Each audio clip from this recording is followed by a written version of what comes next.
The Fragile Five are not in crisis. Brought to you by Nanyang Business School. These are the 6 commonly cited factors underlying Thailand's economic vulnerability, which eventually resulted in the devaluation of the Thai baht and the Asian financial crisis in 1997. By using the corresponding indicator for each of these factors, we will determine whether the Fragile Five countries have similar financial vulnerabilities that may cause another AFC.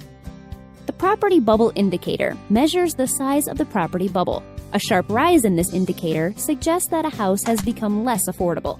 Brazil, Turkey, and South Africa's current property bubble values have hit the highest point, similar to Thailand in 1996. At the 80th percentile, Indonesia is also at high risk of facing a property bubble burst. India, however, is at the 40th percentile, putting it at moderate risk of facing a booming asset bubble. Banking Stress Indicator shows the bank's ability to absorb losses caused by non-performing loans. Values above the benchmark of 1.2 indicate that the country's banking system is safe. The values for Indonesia, Brazil, Turkey, and South Africa are much higher than the benchmark, which suggests that their banking systems are at low risk. India's banking system is at high risk because its Banking Stress Indicator is expected to drop below the benchmark due to bad debts.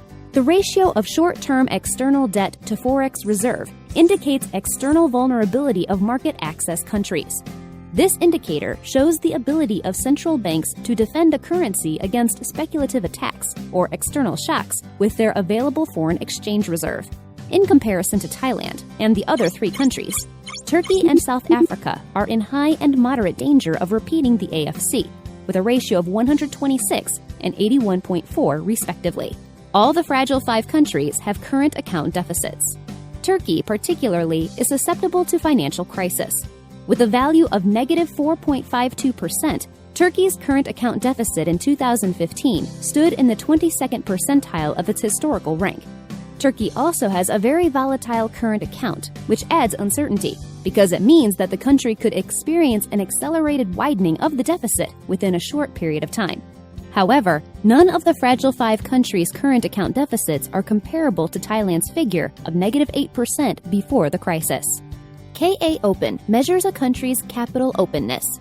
Greater capital account openness contributes to financial crisis.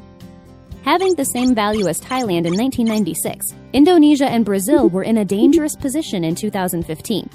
With a reading of 0.04, Turkey had the highest KA Open index among the 5 countries in 2015, making it most open and hence most prone to financial crisis. Only South Africa and India had a relatively closed capital account, as compared to the index value of Thailand in 1996 and the KA Open index in 2015. A fixed exchange rate results in a potential overvaluation of currency, especially when the country has insufficient forex reserve. Unlike the pre-AFC Thailand, the 5 countries do not have a currency peg. India, Indonesia, and Brazil have a managed floating foreign exchange policy, while Turkey and South Africa have a free-floating foreign exchange policy. Since the 5 countries can depreciate their currencies, they need less foreign reserve to defend their currencies during speculative attacks. We conclude that the Fragile Five countries are unlikely to repeat the AFC. Even though Turkey and South Africa are at moderate risk of repeating the AFC, they are unlikely to repeat the exact same crisis. India, Indonesia, and Brazil, however, are at low risk of repeating the AFC.